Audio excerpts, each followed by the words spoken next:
Sinungaling ka talaga, Weng. Napakasama mo. Ikaw ang dahilan ng lahat ng ito. Wala kang kasing sama para paglaruan ang mga buhay namin. Ngayon, ipapatikim ko sa iyo ang sakit at kamatayan para sa taong tulad mo. Kapag napatay na kita, magiging maayos na ang lahat. Mapagbabayad na kita sa mga kasalanan mo. Sa oras na ito, maglilikha ng butas ang mga insekto na nakabaon sa katawan mo. Maglalabasan sila kasabay ng pagdaloy ng dugo at nana. Hihiyaw ka sa sobrang sakit na kahit kailanman hindi mo makakalimutan. Sakit na babaunin mo hanggang kamatayan. Tama na. Patawarin mo na ako. Nagsisisi na po ako. Ayaw ko pang mamatay. Hindi ko ibibigay ang kapatawaran na hinihingi mo. Magsasama kayo ng makasalanan mong ina sa impyerno. Sa pananakit at pagpapasakit mo sa mga anak ko, magdusa ka hanggang kamatayan. Hindi kita mapapatawad kailanman. Papatayin kita! Papatayin kita!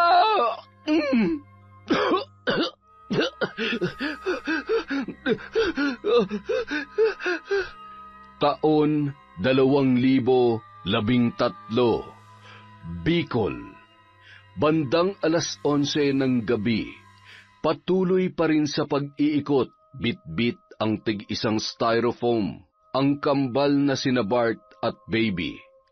Halos kilala na sila ng mga tao sa sentro dahil mula 6:00 hanggang 12:00 ng hating gabi ay inaabangan na sila ng kanilang mga suki. Maliit pa lamang, yun na ang kanilang kinagis ng trabaho ng kanilang ama na si Mang Kaloy. Nang magkasakit at maparalisa yon, sila na ang nagpatuloy sa pagtitinda.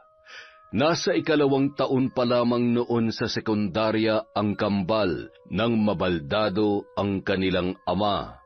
Kaya naman kinakailangan nilang kumayod para sa araw-araw na pangangailangan at pampagamot ng kanilang tatay na malabo nang makapagtrabaho pa. Balot! Penoy! Balot kayo dyan! Bili na, masarap at mainit pa! Pampalakas to ng tuhod! Bili na! Balot! Balot! Penoy!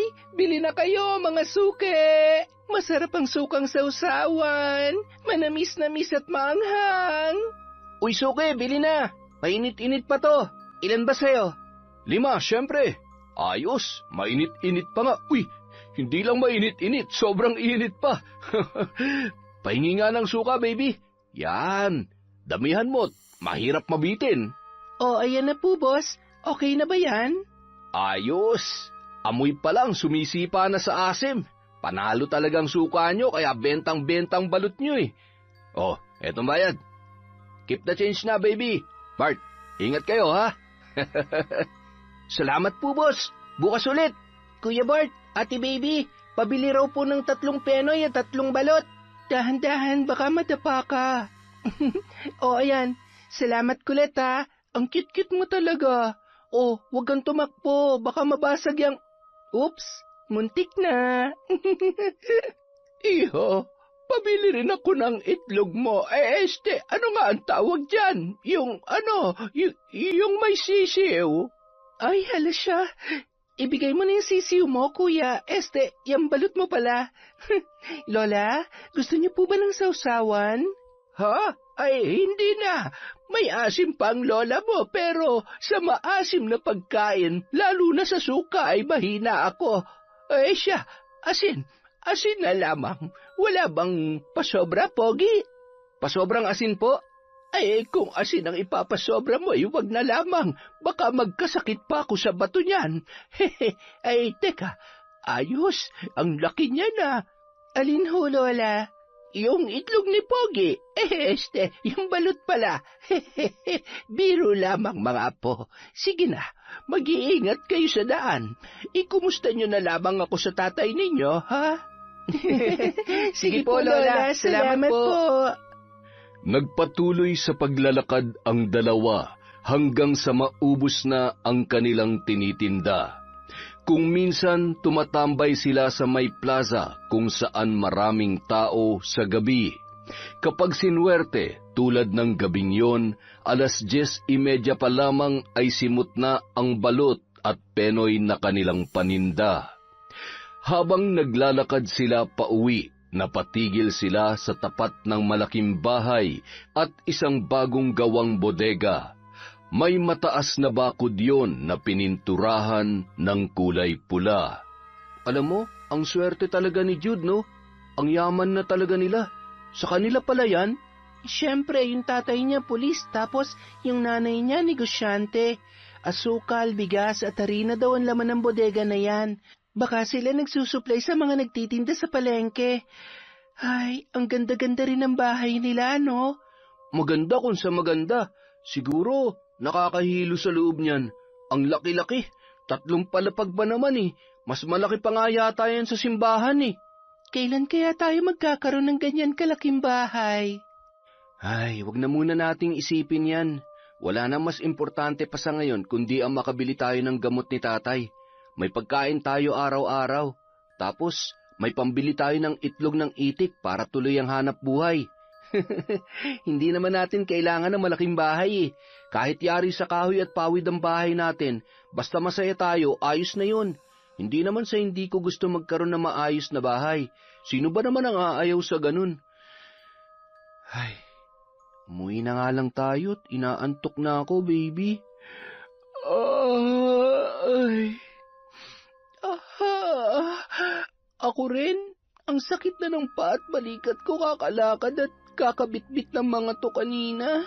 Buti na lang, naubos natin yung paninda. Sakto, paubos na ang bigas at bibili na ulit tayo ng gamot ni tatay. Nabenta ng kambal ang 200 balot at 100 penoy at nag-uwi sila ng mahigit 4,000 nung gabing yon. Masaya at lubos naman nagpapasalamat si Aling Linda sa kasipagan ng kanyang kambal na anak. Ipinaghain pa sila ng pagkain ng kanilang ina habang nagpapalit ng damit ang mga yon. Mga anak, kumain na kayo dito. Siguradong gutom na kayo. Buti at hindi kayo inabot ng ulan. Kumukulog na. Nay, dapat hindi na kayo bumangon. Kaya naman na po naming ipaghain ang sarili namin. Naistorbo patuloy ang tulog ninyo. Kung alam niyo lamang na hindi naman ako mapakali kapag wala pa kayo. Hindi rin ako makatulog hanggat hindi pa kayo dumarating. Yung tatay niyo humihilik na. Samantalang ako'y nagpapaikot-ikot lamang sa higaan namin. Ay, ganito talaga kapag nanay na. Maiintindihan niyo rin ako kapag mga magulang na rin kayo. Lalo ka na, baby, kapag nanay ka na rin. Ako? Hala si Mama. Bakit po ako? Alam nga naman ako. Ikaw yung babae. Anak, 25 ka na. Magpaligaw ka na kaya kung... Paano naman maliligawan yan? Mas lalaki pa sa akin kung manamit. Mas maliligawan pa nga ako kaysa sa kanya eh. Paano kung kumilos masiga pa sa lalaki? Mas komportable ako dito eh. Alam nga naman, makipagsabayan ako sa pormahan ng ibang babae habang bitbit ko yung mga balot at penoy na tinitinda natin. Pasensya na anak ha. Pati tuloy normal na buhay ng kabataan ay hindi nyo na nararanasan dahil sa kinakailangan nyo na magtrabaho para sa pamilya natin. Mama, hindi ho ako nagrereklamo ha. Okay lang po yon. Naiintindihan naman po namin ang sitwasyon. Dapat nga ho, magpasalamat kami dahil hindi naman kami napariwara kahit hindi kami nakapagtapos ng pag-aaral. Marunong dumiskarte sa buhay. Kumikita kami ng marangal para sa pamilya natin, lalo na para sa gamot ni Papa. Hindi ba, Kuya? Oo nga po, Mama. Kaya wag na ho kayong malungkot at mag-alala para sa amin. Basta ayos lang po kayo ni Tatay, masaya na rin po kami. Ay, hindi ko alam kung paano magpapasalamat sa Diyos. Bukod sa lumaki kayo ng mabait ay wala akong masabi sa pagmamahal niyo sa amin ng Papa niyo. Kayo talaga ang kayamanan namin mga anak ko. Payakap nga muna si Mama. Mahal na mahal namin kayo mga anak ha. Sige na, kumain na kayo. Sige na po Mama, matulog na po kayo. Kami nang bahala magligpit nito pagkatapos namin kumain. Sigurado ba kayo? Oo naman po, Mama. Sige na po. Kailangan nyo rin magpahinga. At halata namang pagod at inaantok na rin po kayo. Mahal ko po kayo, Mama. Halos hindi na nag-iimikan ang dalawa habang kumakain. Bukod sa gutom ay bagsak na rin ang mga talukap ng kanilang mga mata dahil sa matinding antok at pagod. Bahagya pang nagpababa ng kinain ang mga yon bago tuluyang pumwesto sa kani-kanilang banig na higaan. Kinaumagahan, maaga pa lamang ay abala na sa pagwawalis si Aling Linda sa labas ng kanilang bahay. Nang unti-unti nang sumisikat ang araw ay inalalayan niya naman sa paglalakad palabas ang kanyang asawa na si Mang Kaloy. Nang mapaupo yun sa pahabang upuan sa labas ng kanilang bahay, ay agad na dumungaw sa bintana sa kanilang sala. Mga anak, Bart, baby, bumangon na kayo dyan at tanghali na. Pumunta na kayo kina Tia Mer para hindi kayo abutin ng tanghali. Ay siya, gising ka na pala, baby. Gisingin mo na si Bart at tila naglalamyerda pa sa panaginip niya.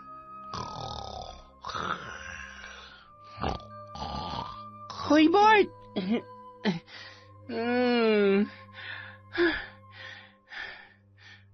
Oh, ano nangyari sa'yo?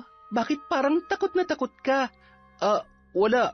Ang pangit ng panaginip ko eh. Hinahabol daw tayo ng mga pulis tapos maaabutan na tayo.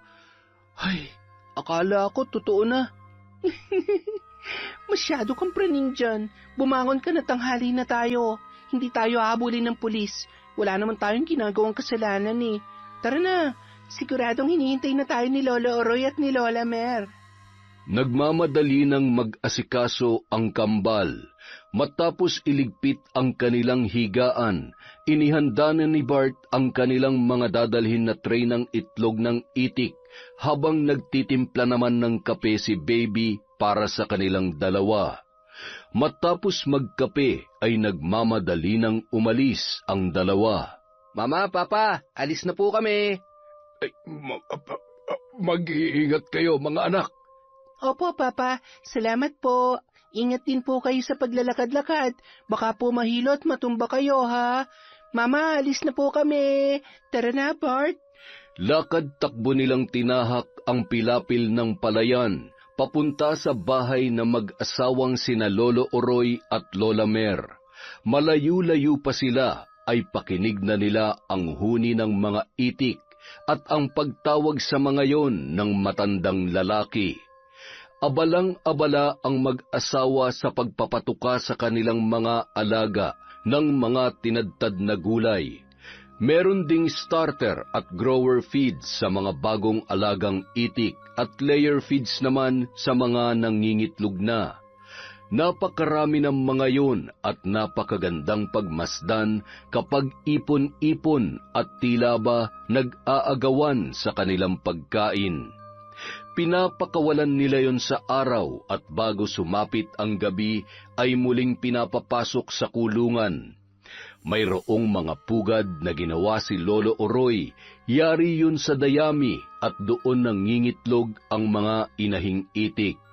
Gumagamit naman sila ng incubator para sa pagpapalimlim sa loob ng 16 hanggang 18 araw at hanggang sa maging balot na yon. Tek, yan! Magpakabusog kayo't mangitlog ng marami-marami. Sweetheart, nandyan na sina Bart at Baby. Yung mga itlog ay naihanda mo na ba? Ha? Ano? Hindi kita marinig. Anong sabi mo, sweetheart? Ay, lintik na binging to ah.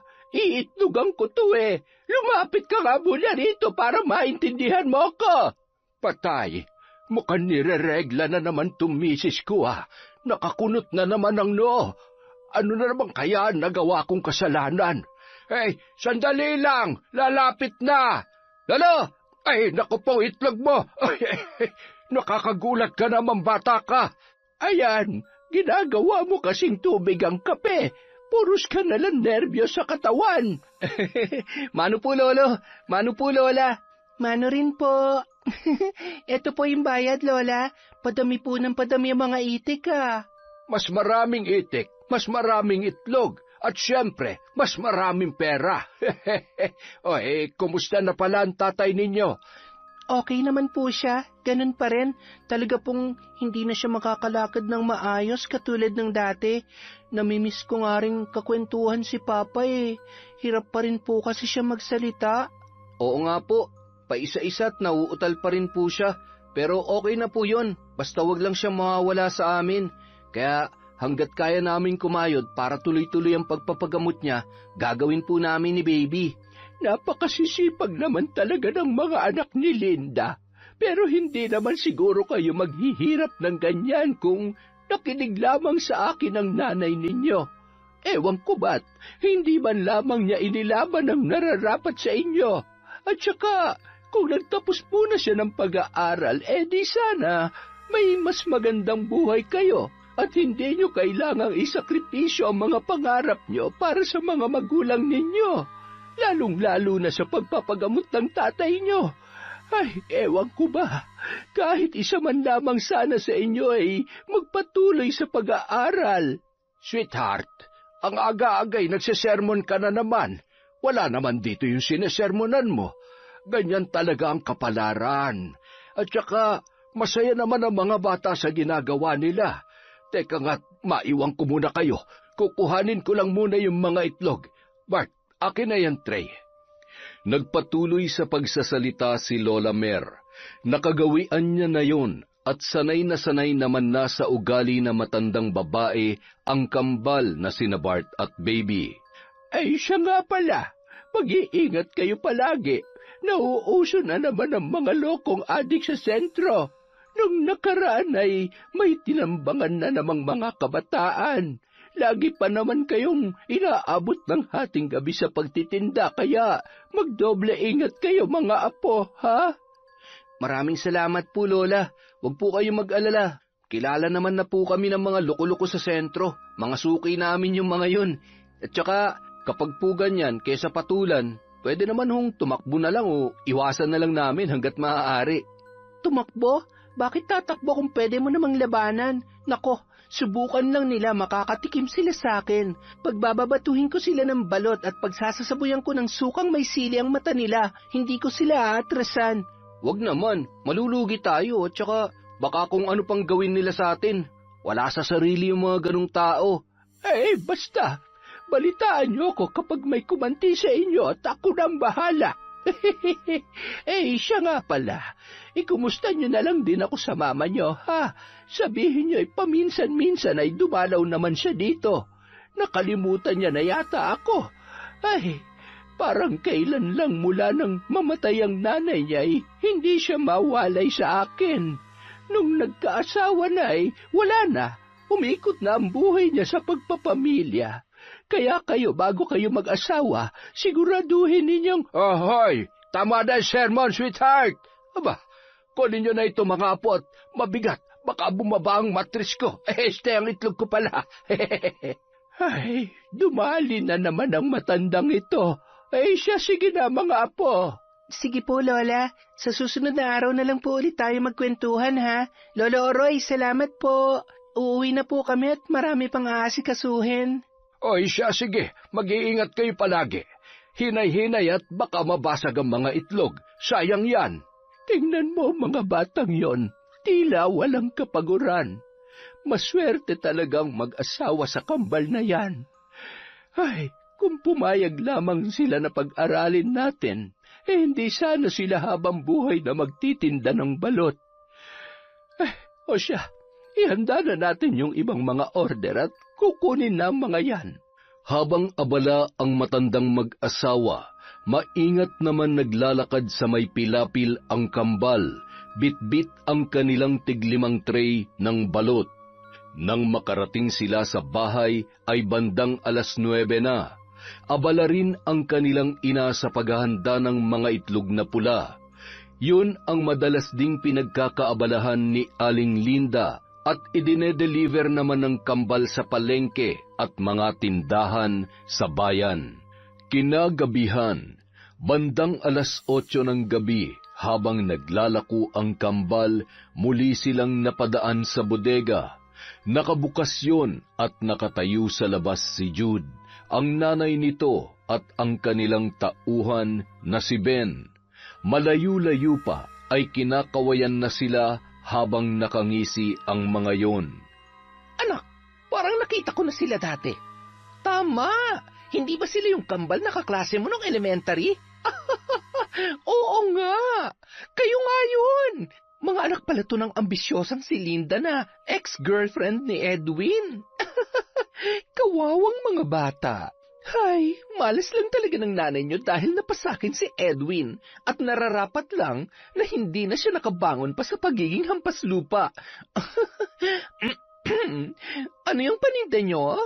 Mami naman, hindi nyo pa ba sila kilala? Silang kilala nagtitinda ng balot dito sa lugar natin.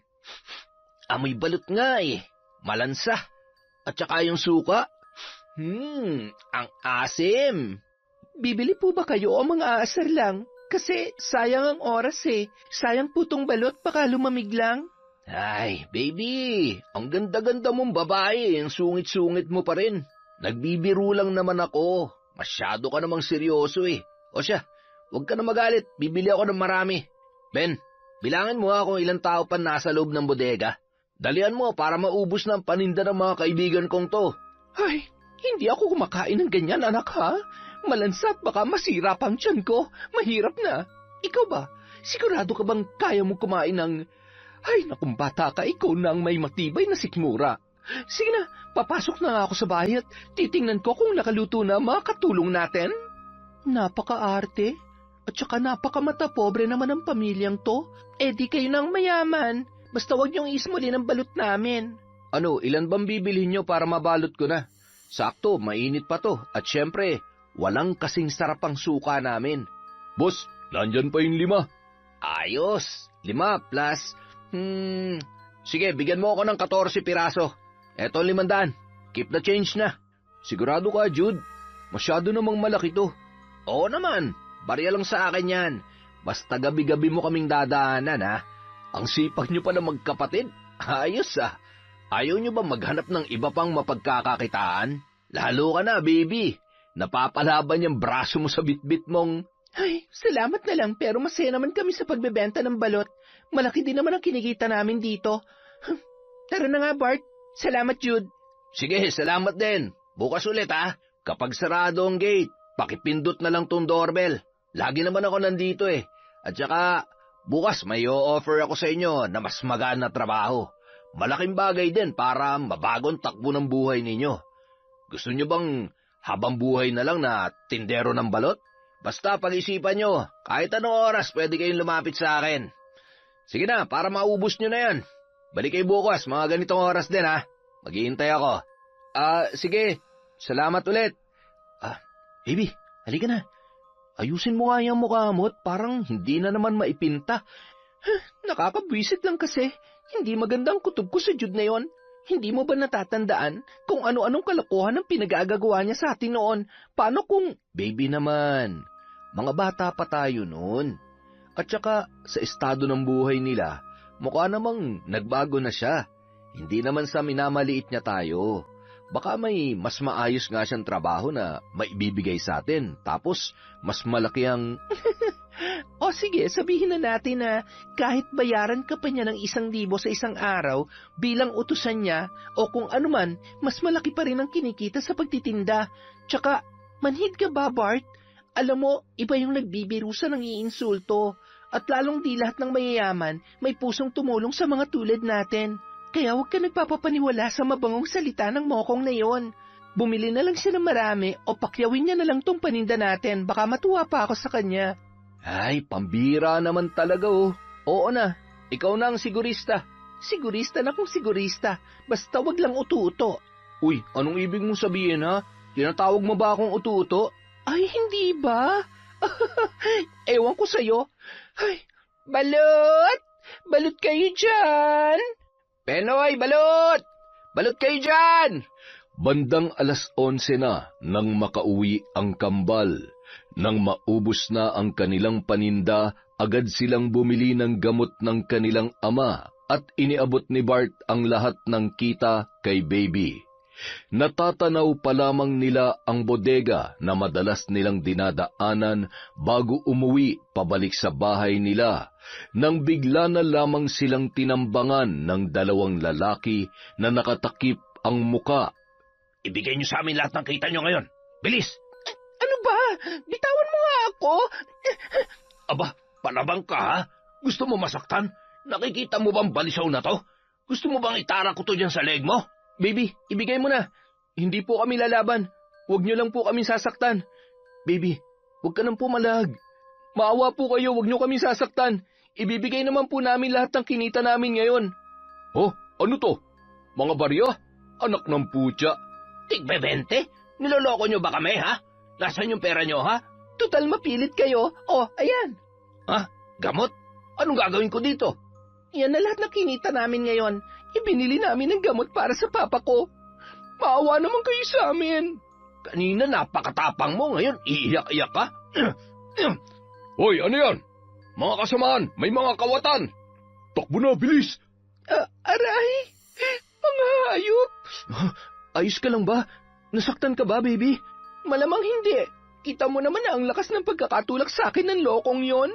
Ayos lang ba kayo? Sige mga kasama, habulin niyo sila. Wala talagang kadala-dala ang mga adik dito sa atin. Ay, mga perwisyo. Salamat ho. Buti dumating kayo, kung hindi, baka kung ano pang nagawa nila sa amin. Siya, umuwi na kayo. Kami nang bahala mag-report sa barangay sa insidenteng ito. At kailangan nyo rin magpahinga.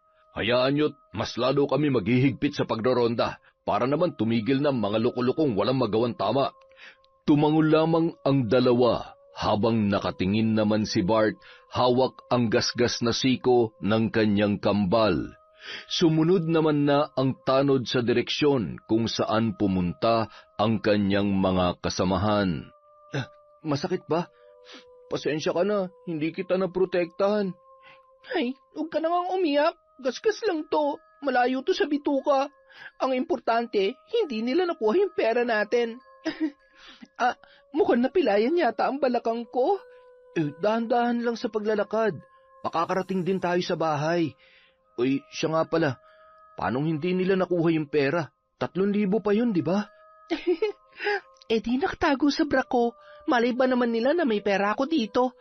Ay, buti na lang talaga.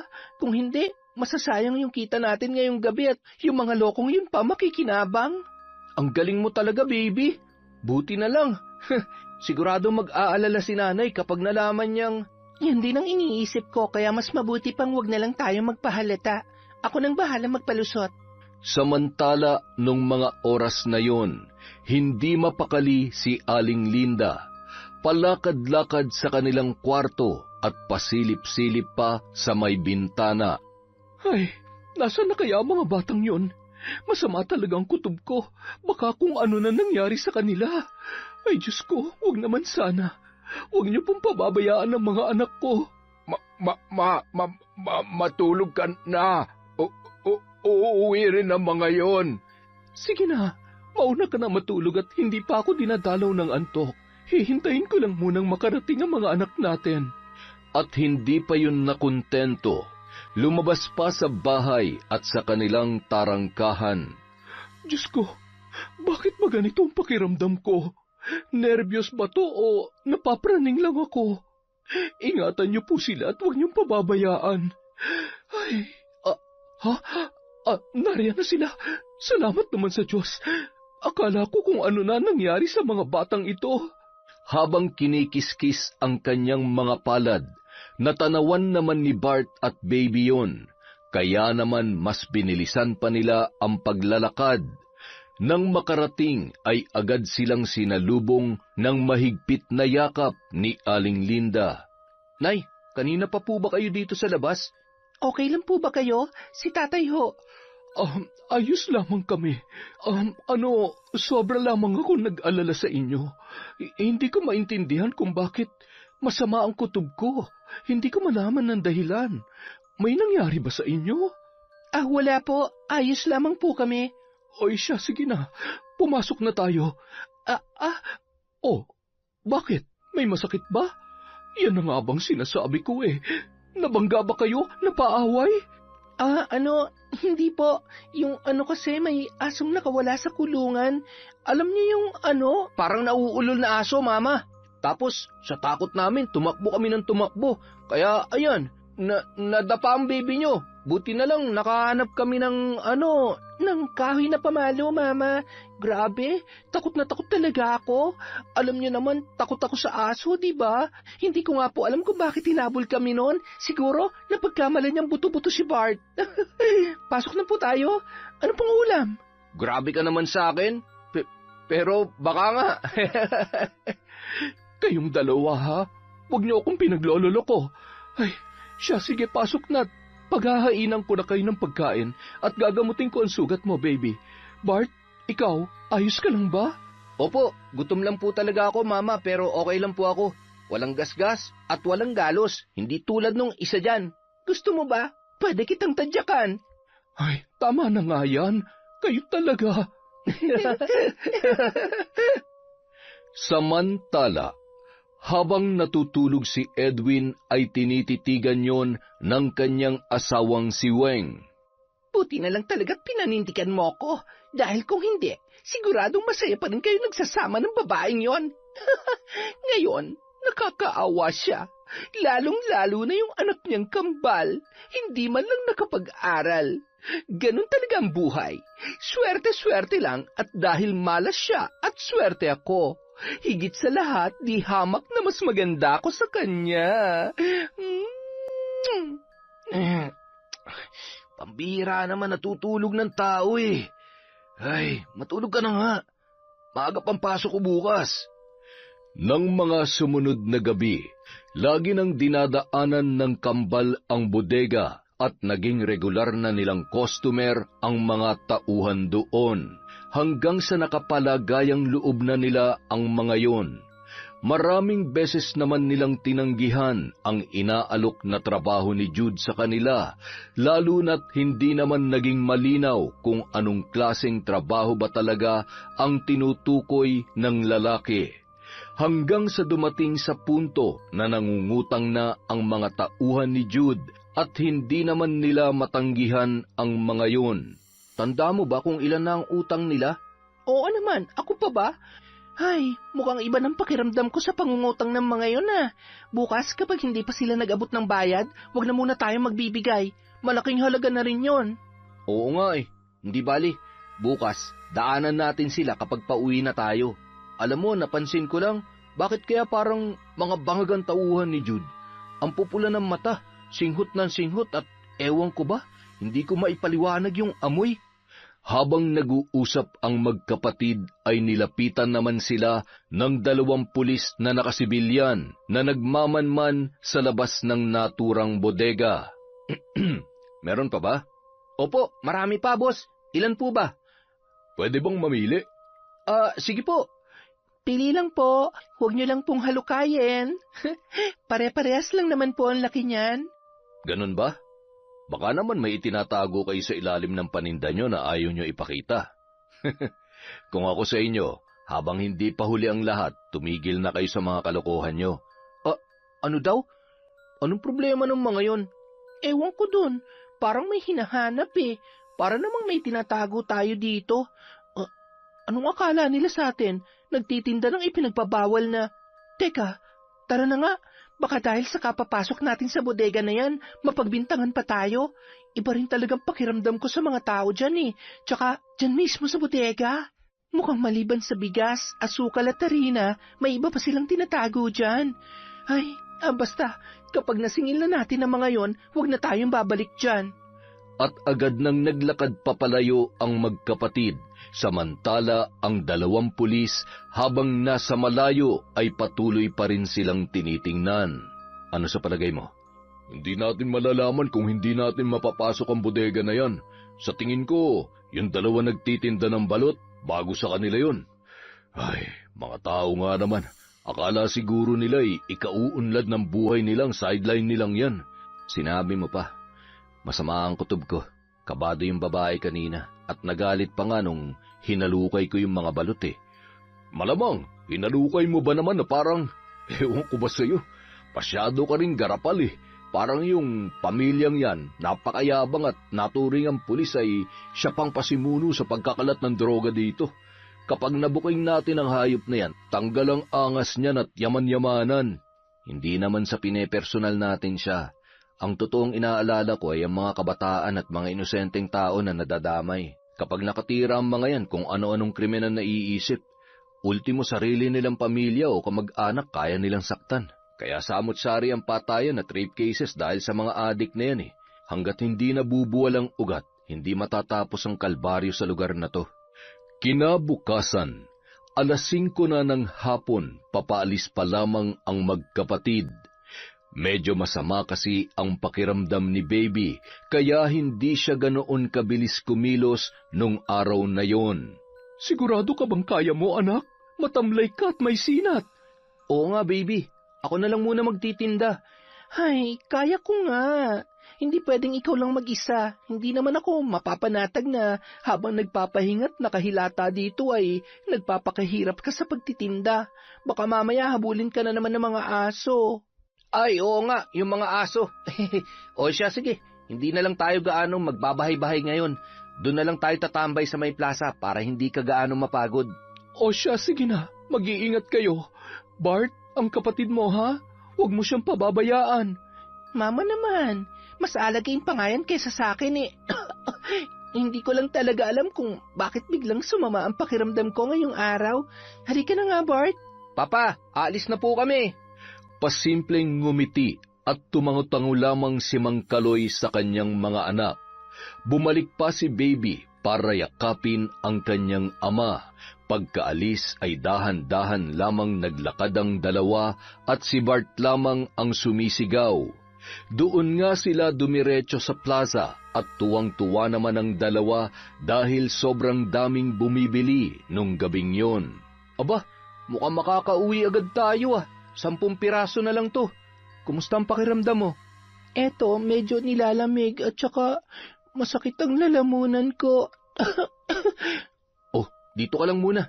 Bibilhan kita ng makakain at gamot para gumanda yung pakiramdam mo. Salamat, Bart. Nakangiti namang pinagmasdan ni Baby ang naglalakad na si Bart habang tumatawid sa may kalsada kung saan may malapit na butika at may mga nagtitinda ng iba't ibang pagkain.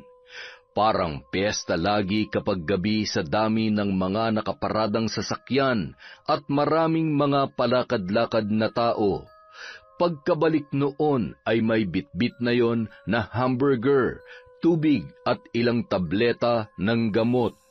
Mabilisan namang kinain yun ni Baby bago uminom ng gamot. Nang lilima na lamang ang tirang balot ay naisipan na nilang umuwi at dumaan sa bodega para maningil. Dahil bahagyang nakabukas yon ay tumuloy na ang dalawa. Maraming mga bote ng alak ang nakatumba, ngunit wala doon si Jude, pati na rin ang kanyang mga tauhan. Nang marinig nila ang halakhakan mula sa isang silid na may mga nakatambak na bigas, ay dumiretso sila doon, sabay na patras nang madatnan nila ang ginagawa ng mga yon. May mga humihit-hit at meron ding abala sa pagpapakete ng ipinagbabawal na gamot. Anak ng... Anong ginagawa nyo dito, ha? Alam nyo bang trespassing kayo? Ay, pasensya na. Hindi naman namin alam na... At saka, nakabukas kasi yung gate. Maniningil sana kami, pero sige na, alis na kami. At saan kayo pupunta, ha? Anong gagawin niyo sa amin, ha? Bitawan niyo kami. Huwag kayong mag-alala. Wala namang mangyayaring masama sa inyo, eh. Basta hindi nyo ikakanta tong nakita nyo. At syempre, hindi na siguro kayo hindi kung meron akong iuutos sa inyo. Sa bagay, pwede naman, basta sorry na lang, baka hindi na kayo makitang buhay pa ng mga magulang ninyo. Kawawa naman sila. Mga hayop kayo! Ang sasama ng mga ugali nyo! Demonyo kayo! Patayin nyo na lamang kami kasi idamay nyo kami sa kalukuhan ninyo! Demonyo raw tayo, boss. Pakitaan mo nga yan ang sungay mo. Hindi mo ako kailangang utusan. Kayang-kaya ko tong palaban na babaeng to. Isara mo yung gate at baka malintikan pa tayo dito. Bilisan mo! Sige, boss. Kalma ka lang. Ano ngang sabi mo? Ano ako? Ang sabi ko, demonyo kayo. Masasama kayong tao. Ah, ganon. Maawa kayo. Bitiwan niyo ako.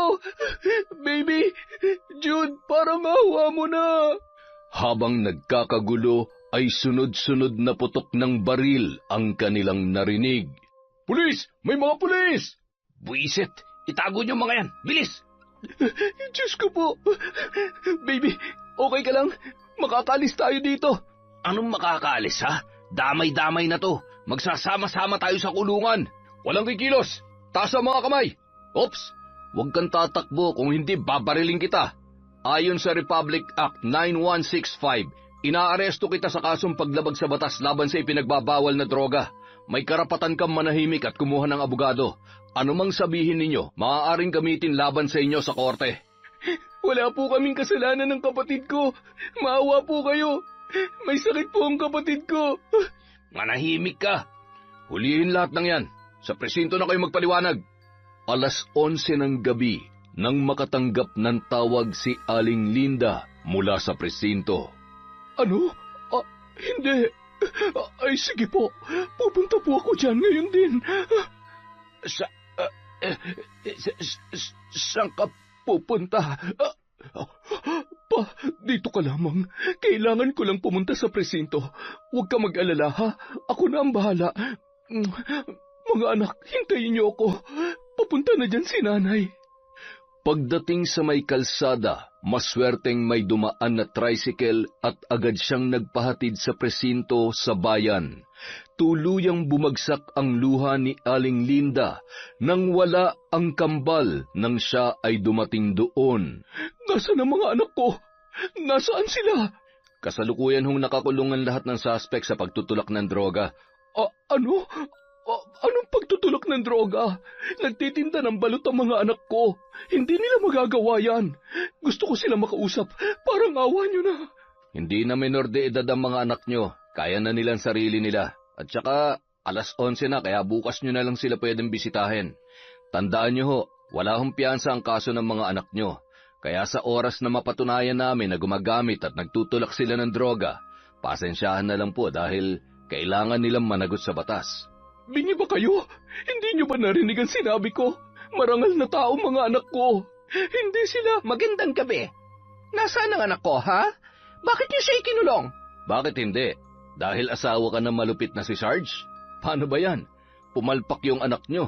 Sa tingin ko malabo ng matakasan pa at maitanggi pa ni Sarge na may kinalaman siya dito. Isang mahusay na protektor ng droga. Pasasaan ba't lalabas din ang katotohanan pagkatapos ng aming masinsinang pagsusuri at pag-iimbestiga? Manahimik ka, lalo na't wala kang sapat na ebidensya dyan sa mga sinasabi mo. At, teka, ikaw, anong ginagawa mo dito? Ikaw? Kasangkot ang anak mo sa... Hanggang ngayon pa naman ikaw pa rin ang nagpapahirap sa buhay ko at sa mga anak ko. Hayop ka! Ano namang katarantaduhan ang ginawa ng anak mo sa kambal ko? Ha? Aray! Bitiwan mong buhok ko at huwag mong pagbibintangan ng anak ko. Malay ko bang mga kriminal o adik din ang mga anak mo? Tama na yan. Huwag kayong mag-iskandalo dito. Kung ayaw niyong pati kayo, ikulong din namin. Sa ngayon ay makakauwi na muna kayo. Huwag kayong mag-alala. Susuriin ng piskal kung may sapat na ebidensya laban sa kanila. Kung sakali man ay itutuloy ang kaso at ililipat sila sa provincial jail. Nakikiusap po ako kahit saglit lang. Kailangan ko lamang pumakita ang kalagayan ng mga anak ko. Pakiusap. Sige na, pagbigyan nyo na yan at palisin nyo na rin agad. Ay, teka, kailangan ko rin makita ang anak ko. Hindi na lamang pinansin ng mga kapulisan ang nanggagalaiting babae, lalo na't pinaburan nila ang malugod na nakikiusap na si Aling Linda. Nasa magkabilang selda ang dalawa at sa kabila ay nag-iisa lamang doon si Baby. Umiiyak, nakatiklop ang tuhod at nanginginig ang buong katawan. Bart, anak, si Baby. Mama, wala kaming kasalanan. Tulungan niyo po kami. Wala kaming kasalanan, Ma. Si Baby, Ma, nandun po siya sa kabilang selda. Mama, Ma. Baby, Anak ko! Mama, ayoko po dito. Wala kaming ginagawang masama, Ma. Alam ko, anak. Magdasal lang tayo dahil nasisiguro ko na lalabas din ang katotohanan. Mapapawalang sala kayo. Babalik ako bukas. Sisiguruhin ko na makakalaya kayo dito. Gagawin kong lahat para mapatunayan natin sa kanila na inosente kayo. Mahal na mahal kita, anak. Sige na ho. Bukas na lang ho kayo bumalik. Ma. Huwag niyo pong pababayaan ang mga anak ko. Nakikiusap po ako sa inyo. Huwag po kayong mag-alala. Ligtas naman ho mga anak nyo dito. Sa ngayon, hinihintay pa po ang resulta ng inquest investigation. Mas mabuti hong makipagtulungan kayo sa magiging abogado nila para mapabilis ang proseso. Tumango na lamang yon, sabay tumalikod na at nakakuyom ang kamao na inirapan ang nakikipagbangayan pa rin sa mga pulis na si Weng. Gulong-gulo ang isip na lumabas ng presinto at sumakay sa isang tricycle pauwi sa kanilang bahay. Matapos mayabot ang bayad, nagmamadali yung naglakad papasok sa loob ng bahay. Bahagya naman siyang kinabahan nang maalala na mag-isa lamang doon at siguradong nag-aalala ang kanyang asawa. Pagbukas ng pinto ay napahiyaw siya nang makita na nakahandusay sa sahig ang kanyang asawa at wala ng buhay. Kaloy! Kaloy! Gumising ka! Bakit ngayon pa? Kailangan kita ngayon! Kailangan tayo ng mga anak natin! Kaloy! Hindi malaman ni Aling Linda ang kanyang gagawin. Halos mawala na yun sa sarili, ngunit pilit na tinatatagan ang kanyang loob. Ngunit ang mas masakit ay hindi niya masabi sa kanyang mga anak kung ano ang totoong nangyari. Sa tulong ng tiyahin niya na si Lola Mer, kahit papaano ay lumalakas ang kanyang loob. May mga malalapit ring kaibigan na hindi naman siya pinabayaan at mayat-maya siyang kinukumusta.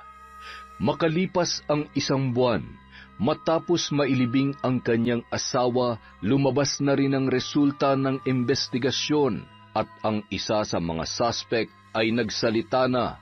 Ngunit lalo lamang nadagdagan ang sakit at galit na nararamdaman ni Aling Linda nang malaman niya na nadiin pa rin ang kanyang mga anak bilang mga drug pusher kasama ng 3 pang iba.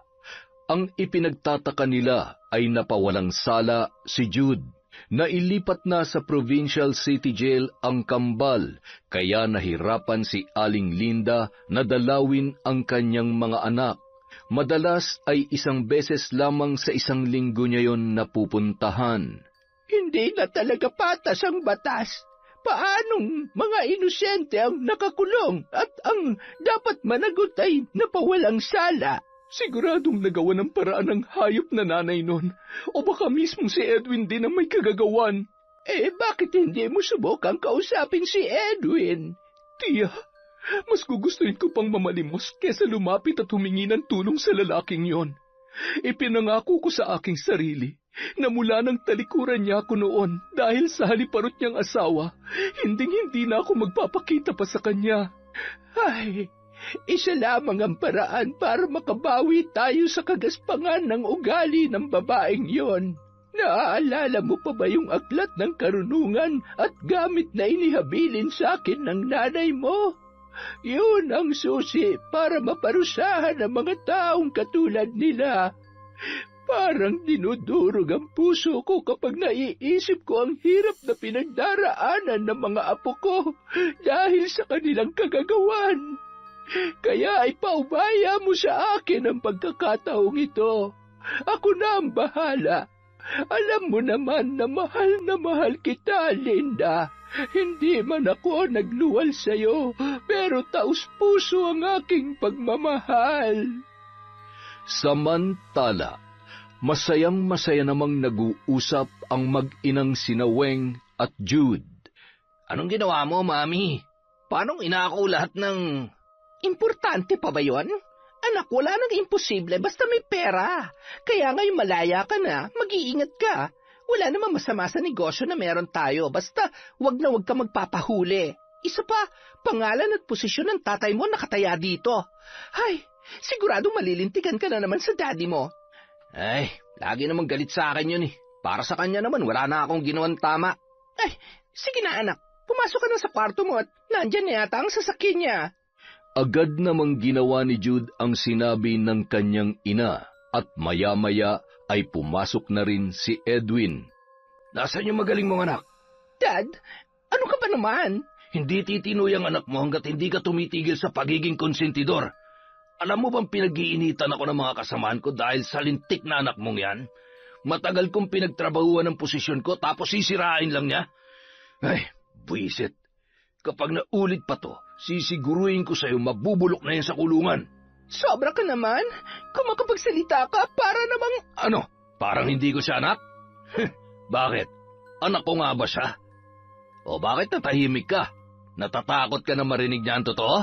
Dad, sandali! Dad! Lintik ka! Tama lang na nakulong ang mga anak ng babaeng hanggang ngayon. Siya pa rin ang dahilan kung bakit hindi mo ako magawang mahalin. Pati na rin ang anak ko. Dapat lang na magdusa sila sa kulungan. Samantala, habang sinisindihan ni Lola Mer ang kandila, ay marahan namang tinititigan ni Linda ang mukha ni Weng sa isang larawan na dati niyang matalik na kaibigan. Ginupit niya yon at nanginginig ang kamay na iniabot sa kanyang tiyahin. Sigurado po ba kayo? Paano kung maulit lang ho ang mga nangyari noon? Tiya, hindi ko po kakayanin kung pati wag mo akong alalahanin. Mapagtatagumpayan ko ito. Isa pa, matanda naman ako. Lagi mong tatandaan na wala akong hindi kayang gawin para sa iyo at sa mga anak mo. Ipinasok ni Lola Mer ang larawan na yon sa isang manikang kulay itim. Sabay inusal ang mga kakaibang salita habang mahigpit na nakahawak sa manika at dinidiinan ang mga karayom na nakatusok sa iba't ibang parte ng katawan noon. Ang isang sinungaling at walang konsensyang tao na katulad mo, Weng, ay dapat parusahan.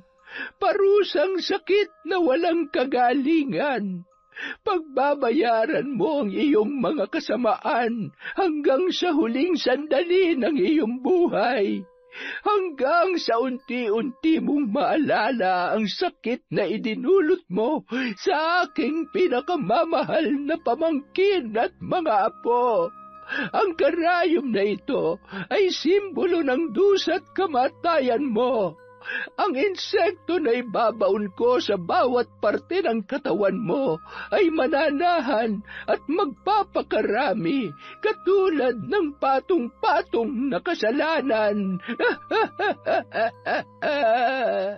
Habang isinasagawa ni Lola Mer ang pambabarang, ay kapansin-pansin ang pagtulo ng kanyang butil-butil na pawis. Naglilitawan ang litid sa leeg ng matandang babae at mga kamay habang sinasambit ng paulit-ulit ang pangalan at mga kahindik-hindik na salitang binibigkas nito. Habang nakaupo naman sa sala si Weng at pinapakalma ang kanyang sarili bago pumasok sa kwarto nilang mag-asawa, ay bigla na lamang napahawak yon sa kanyang ulo dahil sa labis na pagkirot. Maya-maya ay tumulo ang dugo sa kanyang ilong. Nanginginig ang mga kamay na tiningnan niya ang dugo na patuloy sa pagpatak. Maya-maya, biglang nanghina ang buo niyang katawan. Akma sana siyang sisigaw nang biglang nangiwi ang kanyang bibig na animoy naparalisa.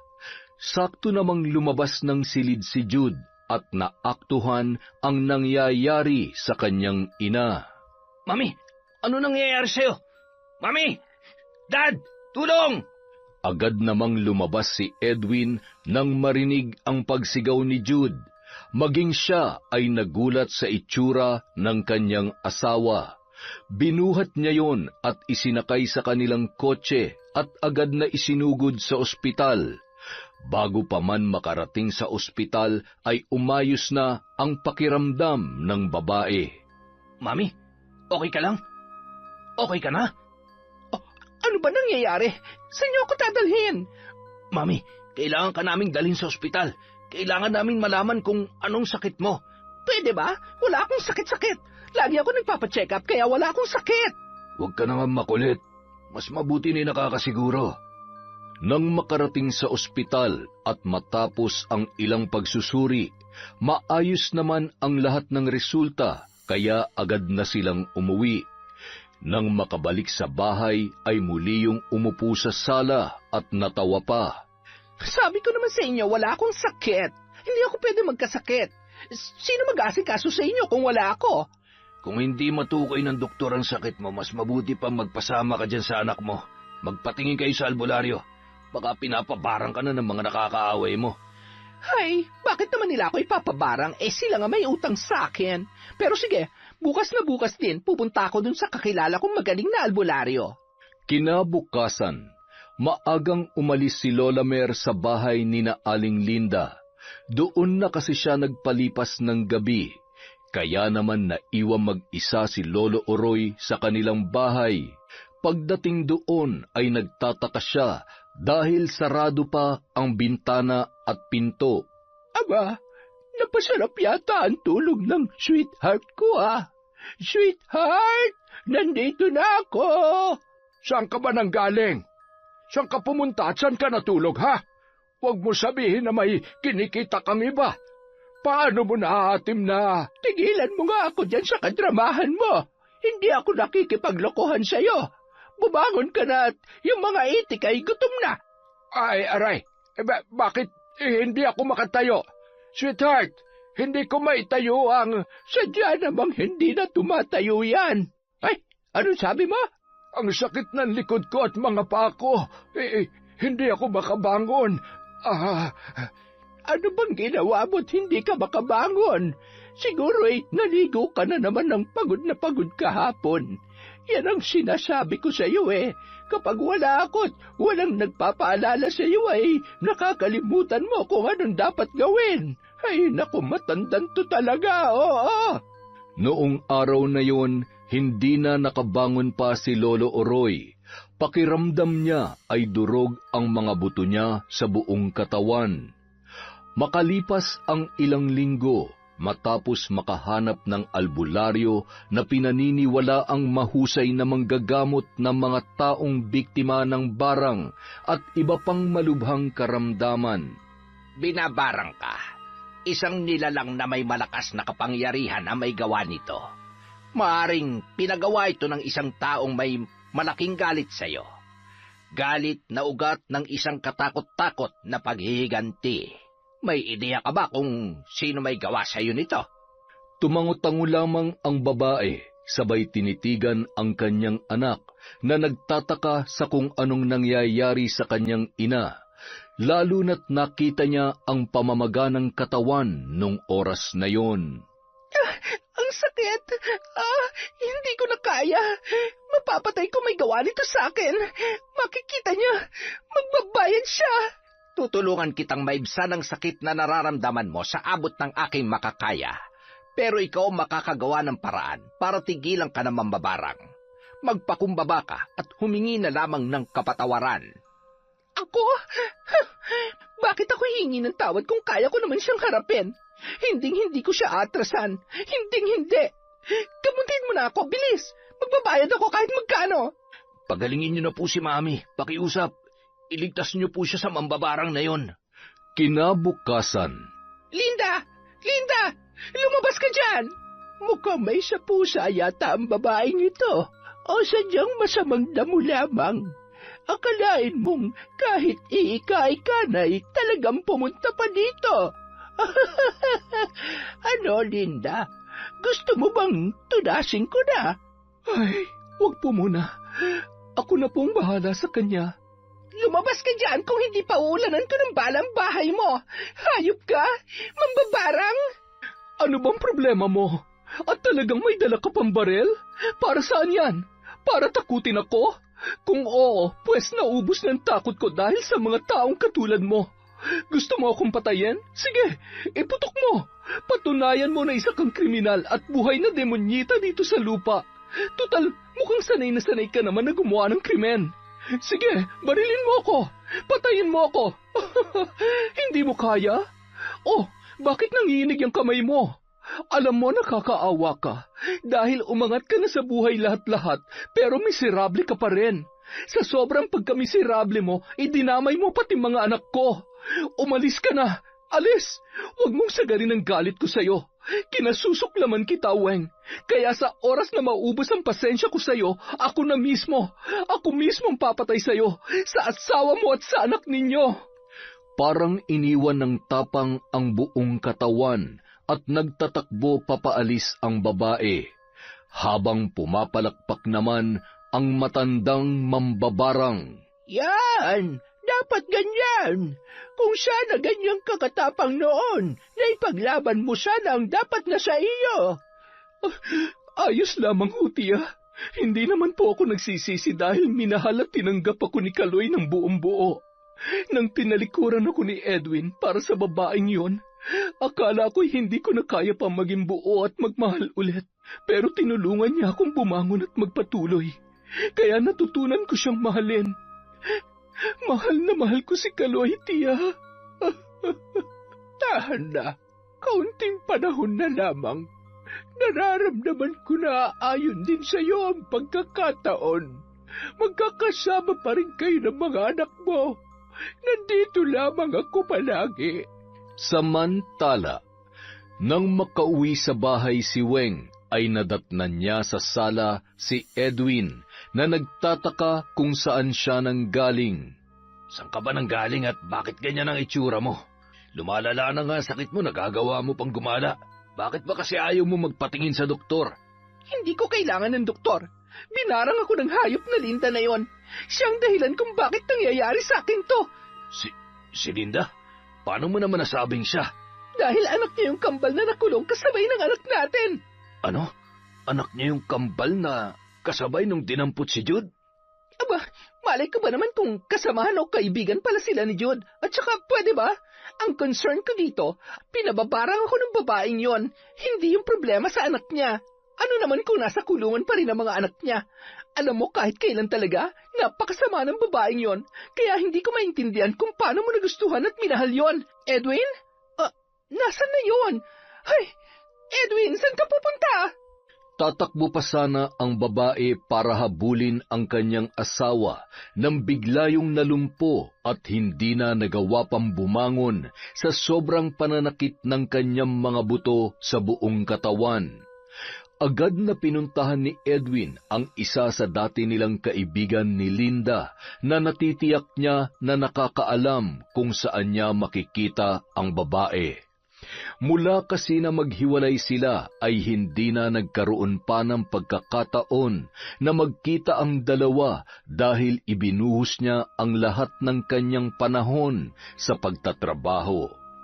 At madalas ay si Weng lamang ang nag-aasikaso kay Jude maging nung nakakulong yon. Nang makakuha siya ng impormasyon kung saan makikita si Linda ay agad niyang pinuntahan ang babae. Matapos iparada ang sasakyan sa kalsada ay naglakad na lamang yon at nagtanong-tanong sa mga bahay na nadadaanan niya. Kaalis lamang noon ni Lola Mer para asikasuhin naman ang kanyang asawa na hindi pa rin gumagaling sa sakit nito. Tao po! Tao po! Sino yan? Edwin? Anong ginagawa mo dito? Malamang sa malamang, nagsumbong na ang butihin mong asawa. Alam ko naman kahit baliko ay kakampihan mo pa rin siya. Sa kanya ka lamang nakikinig, di ba? Kaya lahat ng kasinungalingan ng babaeng yun. Bitiwan mo ko. Sige, saktan mo ko. Kahit ilang sampal tatanggapin ko. Pero gusto kong sagutin mo ang tanong ko. Linda, nagkaanak ba tayo? Ako ba ang tatay ng kambal mo? Ano bang pinagsasasabi mo? Wala tayong anak. Umalis ka na. Narinig mo ako? Umalis ka na. Sabihin mo sa akin ang totoo. Gagawin kong lahat para mapalaya sila at mapawalang sala sila sa kasong yun. Mapawalang sala? Matapos bayaran ng asawa mong tumistigo para idiin ang mga anak ko? Inosenteng mga anak ko, hindi mo alam? Alam ko nagsasayang lamang ako ng oras sa'yo, kaya buti pa umalis ka na. Umalis ka na, sabi. Wala kang kwenta. Wala kang kwentang ama. Wala kang kwentang tao. Patawarin mo ko. Patawad sa lahat, Linda. Nagpatalo ako sa galit at kasinungalingan ni Weng. Huli na malaman ko na hindi pala akong tatay ng anak niya. Hindi naman madali. Katulad mo, galit na galit din ako sa sarili ko. Hindi ko hihilingin pa mapatawad mo ko pero sisiguruhin ko na gagawin kong lahat para makalaya sila. Habang humahagulgol papaalis si Edwin, lalo lamang nagsusumiklab ang galit ni Linda at sa pagkakataong yun, wala siyang ibang gustong mangyari kundi ang patayin ang asawa ni Edwin. Sa ilang linggong pagsasanay at panonood sa kanyang tiyahin ay sinubukan niyang mag-isang gawin ang ritual ng pambabarang. Nanginginig ang kanyang kamay sa galit at sakit na matagal niya na sanang ibinaon sa limot. Sinungaling ka talaga, Weng. Napakasama mo. Ikaw ang dahilan ng lahat ng ito. Wala kang kasing sama para paglaruan ang buhay namin. Ngayon ipapatikim ko sa iyo ang sakit at kamatayan para sa taong tulad mo. Kapag napatay na kita, magiging maayos ng lahat. Mapagbabayad na kita sa mga kasalanan mo. Sa oras na ito ay maglilikha ng butas sa mga insektong nakabaon sa katawan mo. Maglalabasan sila, kasabay ng pagdaloy ng dugo at nana. Hihiyaw ka sa sobrang sakit na kahit kailan ay hindi mo makakalimutan. Sakit na babaunin mo hanggang kamatayan. Nang madatnan ni Edwin ang kanyang asawa ay wala na yung buhay. Naliligo sa sariling dugo at nana. Ni hindi nila yun malapitan dahil sa labis na pandidiri. Nagtatakbo sa takot si Jude at pumasok sa kanyang kwarto nang makita ang kalagayan ng kanyang ina. Lalo na nang makita ang mga uod at iba't ibang insekto na lumalabas sa mga butas noon. Nagmistulang matanda ang muka, nakadilat ang mata at nakabuka ang bibig at nakalabas din ang dila. Dahil sa karumal-dumal na itsura noon ay agad rin yung ipinalibing. Naroon ang takot ni Edwin na baka sa mga susunod na araw ay danasin niya rin ang pinagdaanan ni Weng kung totoo man na si Linda nga ang taong nagpabarang sa kanyang sinungaling na asawa. Kung sakali man, tatanggapin ko. Pero bago man lamang ako mawala ay may tama ko man lamang ang pagkakamali ko. Alam ng Diyos kung gaano kita kamahal. Hindi naman nawala yung pagmamahal ko sa iyo. Noong mga panahon na naghiwalay tayo, sobrang sakit. Habang ikinakasal ako kay Weng, para akong pinapatay. Durog na durog ako na yung babaeng pinangarap ko ay ang babaeng kinamumuhian ko ng mga oras na yon. Ang tanga-tanga ko. Ang tanga-tanga ko para maniwala kay Weng. Makalipas ang isang buwan, isang magandang balita ang ipinarating ng abogado ng kambal.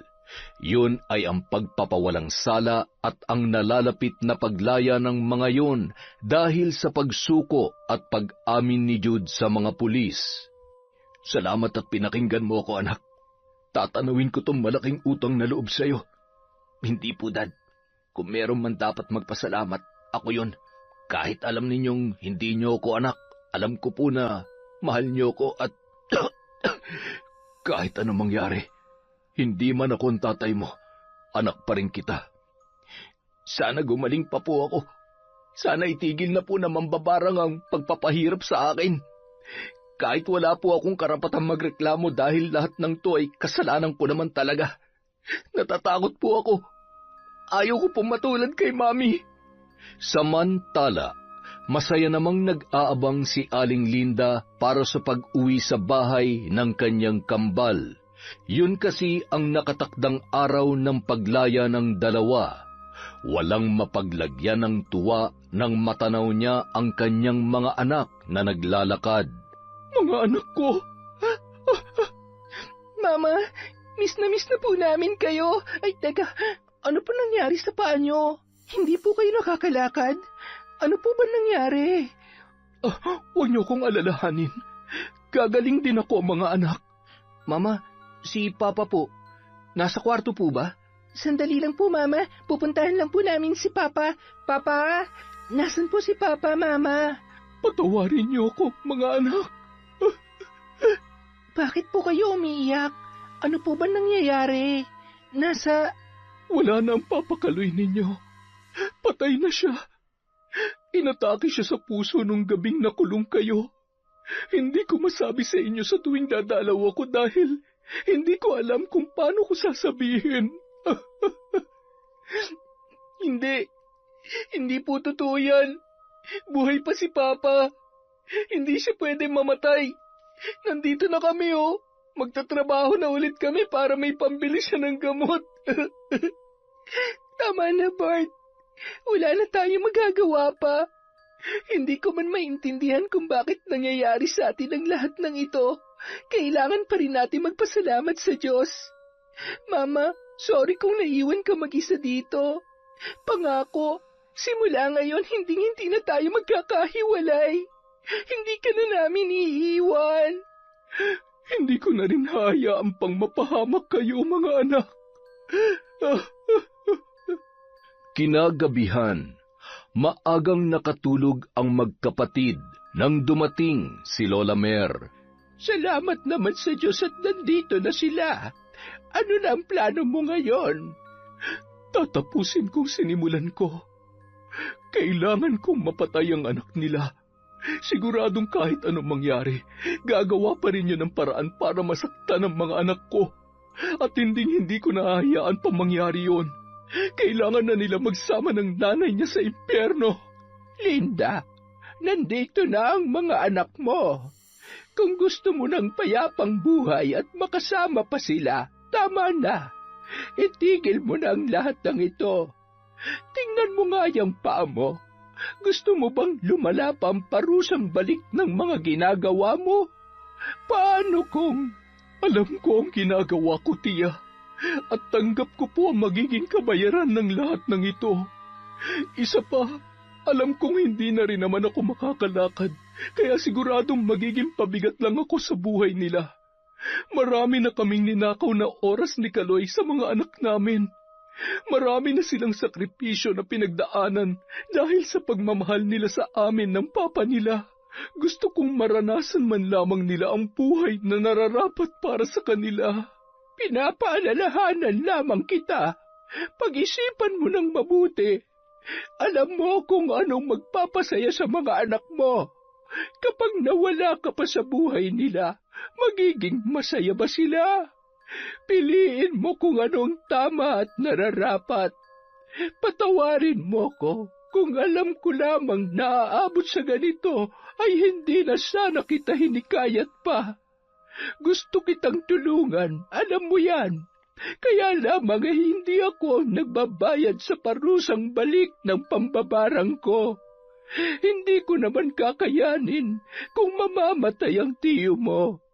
Siya lang ang buhay at kaligayahan ko. Wala ho kayong dapat ihingi ng tawad. Kusa ko pong niyakap ang karunungan at lihim na kaalaman para maipaghiganti ang kambal ko. At higit sa lahat, para maparusahan ang hayop na babaeng naging lason sa buhay ko. O siya, pupuntahan ko ang kambal sa silid nila at hindi na rin ako makapaghintay na makita sila. Marahang hinagkan ni Lola Mer sina Baby at Bart habang mahimbing na natutulog. Nababakas sa mukha ng mga yon ang lungkot. Lungkot nang malaman nila ang nangyari sa kanilang kinikilalang ama. Dahil sa mahimbing na tulog ay hindi na inistorbo pa ni Lola Mer ang dalawa. Bago umalis ay hinagkan at mahigpit na niyakap niya ang kanyang pamangkin. Linda, huwag kang gagawa ng desisyon na sa bandang huli ay pagsisisihan mo lamang. Sapat na ang pagpapasakit mo sa anak ng babaeng yon. Tama na. Alang-alang sa kapayapaan ng puso mo, ikaw na lamang ang natitirang kaligayahan ng mga anak mo. Kaya wag mo sanang ipagkait yun sa kanila. Walang naging reaksyon si Linda sa sinabi ng kanyang tiyahin. Nakatingin lamang yon sa kawalan at nang makalayo na ang matanda, ay gumapang siya sa sahig, papunta sa kanyang silid tulugan.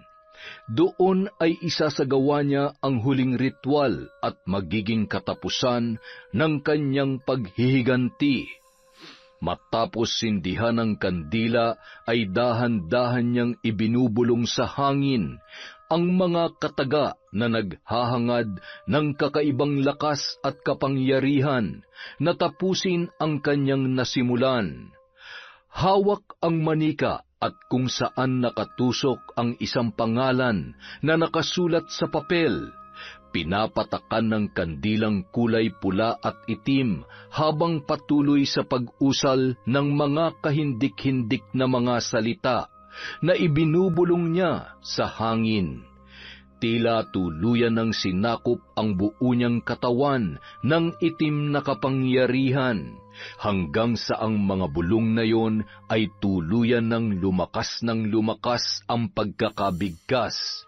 Sinasakal at tinutusok ng matatalim na bagay, kasabay ng pagpatak ng luha at pawis sa kanyang muka, ay nararamdaman ni Aling Linda ang kamatayan ng kanyang biktima. Samantala, dahil sa koneksyon, nagawan ng paraan ni Edwin na hindi muna makulong ang kanyang anak at makasama kahit sandali lamang sa kanyang bahay. Tama na. Patawarin mo na ako. Nagsisisi na po ako.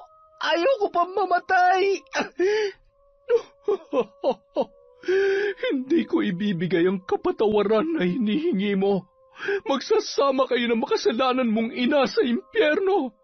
Sa pananakit at pagpapasakit mo sa mga anak ko, magdusa ka hanggang kamatayan.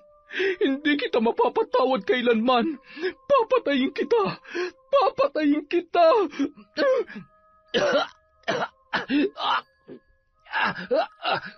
Anak, lumabang ka! Lumabang ka! Magdasal ka! Humingi ka ng tulong sa Diyos. Linda, alam kong galit ka. Pero alam ko na may natitira pang awa sa puso mo. Tama na! Patawarin mo ng anak ko. Napagbayaran niya ng lahat ng kasalanan niya. Ako na lang ang saktan mo, nakikiusap ako. Hindi mo ako mapipigilan dahil sa pamilya mo. Naubos lahat na natitirang awa dito sa puso ko. Kaya dapat lang napatayin ko siya. Bandang 9:00 ng gabi, nagising sina Bart at Baby. Agad silang napabalikwas nang marinig nila ang boses ng kanilang ina. Hindi sila makapaniwala sa kanilang nakita. Ang mga kandila at gamit na nasa harapan ng kanilang ina ay hindi pamilyar, ngunit lubos nilang naiintindihan ang lahat ng iyon dahil sa kwento ni Lola Mer noong sila ay mga bata pa. Mama, anong ginagawa mo? Bitiwan mo ko! Papatayin ko siya! Papatayin ko siya! Mama, makinig ka sa amin. Tama na po. Nawala na si tatay. Ang dami na nating pinagdaanan. Pakiusap, tama na. Patawarin niyo ako. Patawarin niyo ako, mga anak. Mama, oo, nagkasala si Jude, pero itinama niya na po ang lahat. Siya po ang dahilan kung bakit nakalaya kami. Kaya tama na po. Huwag na po kayong maghiganti. Alam niyo naman po may kapalit ang bawat kasamaan, hindi ba? Anong silbi ng paghihiganti kung maging pati kayo o isa naman sa amin ang magbabayad kapag pinatayin niyo siya? Nagpadala ako sa galit at pag-aalala sa inyo. Nakalimot ako sa kung anong tama at kung anong dapat. Naiintindihan po namin kayo, Mama. Alam namin kung gaano niyo kami kamahal, pero hindi po sapat na dahilan yon para gumawa tayo ng sobra-sobrang kaparusahan sa mga tao nagkakasala sa atin. Isa sa mga araw na ito, pagbabayaran niya rin ang lahat sa kulungan. Sapat na po yun, Mama. Kailangan natin magpatawad para magpatuloy sa buhay ng payapa. Makalipas ang 1 buwan, muling nanumbalik ang lakas ni Aling Linda mula nung talikuran niya ang paggamit ng itim na kapangyarihan. Masaya silang nagsalo-salo habang ipinagdiriwang ang kaarawan nito. Nandoon ang mag-asawang sina Lolo Oroy at Lola Mer na noon ay sumasayaw pa habang sinasabayan ang tugtog ng musika. Buti na lamang at gumaling pa ako. Kung hindi ay hindi nyo sana makikita kung gaano kahusay at walang katulad itong pag-aaring king-king ko dito. Dito nahulog ang lola nyo sa akin eh. Ay, naku, sweetheart. Kung alam mo lamang kung gaano ko gustong itanggi na nobyo kita kapag sumasayaw ka. Diyos ko, bukod sa parehong kaliwaang pa hindi ko alam kung sayaw ba talaga yan o zombie na napatagay ng gin. Pambihira ka naman, sweetheart. Tumanda na tayo't lahat-lahat akala ko naman ay kinikilig ka kapag sumasayaw ako. Maghiwalay na kaya tayo? Abat lokong tuwa. Magpasalamat ka na lang at pinagtiyagaan pa kita. Teka, may bisita ka yata, Linda. Magandang hapon po. Tuloy ka, Edwin. Anak, patayin mo nga muna ang tugtugat para makapagpahinga ang lolo ninyo. Ano ang ginagawa mo dito? Bakit ho kayo may dalang bulaklak? Sino pong liligawan ninyo? Mama, nagpapaligaw po ba kayo? Ex-boyfriend yan na mama ninyo. Wala namang masama ngayong pareho na silang balo. Tiya naman, mga anak, siya ang tunay ninyong ama. Ha? Nagbibiro ba kayo, Mama? Paano namin naging tatay yan? Tsaka, paanong si Tatay Kaloy ang... Mahabang kwento, anak. Hayaan nyo't iisa-isahin ko sa inyo. Dahil malaya na ako sa lungkot at sakit, kaya ko nang ikwento at sabihin sa inyo ang lahat. Alam kong marami akong pagkakamali at pagkukulang sa inyo. Pero sana hindi pa huli ang lahat para mabuo ulit tayo bilang isang pamilya. Marami na nagbago sa paglipas ng panahon, Edwin. Hahayaan kita maging ama sa mga anak mo, pero hanggang doon na lamang yon. Dahil kahit wala na si Kaloy, siya pa rin ang habang buhay na magmamay-ari ng puso ko. Mahal ko siya at mahal na mahal niya ako kahit nung panahon na tinalikuran ako ng lahat. Kahit nung mga panahon na nakalimutan kong mahalin ang aking sarili. Lubos namang naintindihan ni Edwin ang naging pasya ni Linda. Gayunpaman, masayang-masaya silang lahat nung mga oras na yon. Isang malaking parte ng pagkatao ng kambal ang napunan dahil sa katotohanan na kanilang nalaman. Samantala, si Aling Linda naman, tuluyan ng naging malaya sa galit at puot ng nakaraan. Yon, maraming salamat po sa walang sawang pagsuporta sa kwentong Enteng. Nandito na naman po tayo. Bawi-bawi tayo sa shoutout. Simulan po natin kay Tomas, Troy, Tresha May, Axel, Ramos and Galindez family from Maria Rosel. Hi po kay Rosemary Sabandeja from Cebu, kay Ahmed Panigel. Hello po kay Pablo Poblete. Hi kay Jenny Baywo at sa mga nakikinig sa printing sa Santa Maria. Maraming salamat po sa inyong suporta. Hi kay Rita Gardose, kay Nelia Muñez from Cainta. Uy, neighbor, dati po akong taga Vista Verde. Hi kay Siren Carmen. Kumusta po kayo? Chong family, Viñas family, Atisado at Mirabel family from Bataan. Hi po kay Mayhani from Moscow, Russia. Hello kay Legine de la Rosa.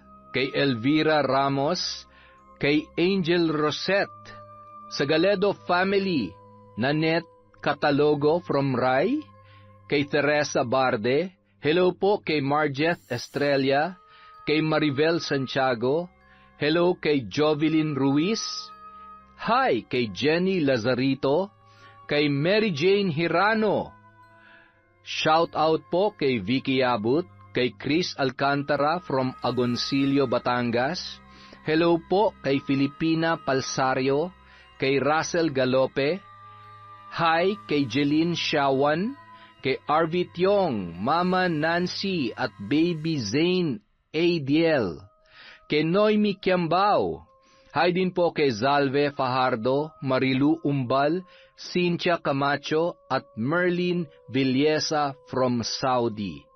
Hi din po kay Merly Akunin from Riyadh, kay Ron Balingit from Angono Rizal, kay Bem Salam from Bahrain. Hi po kay Raquel Hasigawa, kumusta po kay Kurt Mina, kay Monica Nieves, Rachel Martinez, Marites Nalika, kay Corazon Trinidad, hello kay Bebot from Sikander Bretthart, at syempre kay J.M. Lazaro. Maraming salamat po sa suporta sa Kwentong Enteng.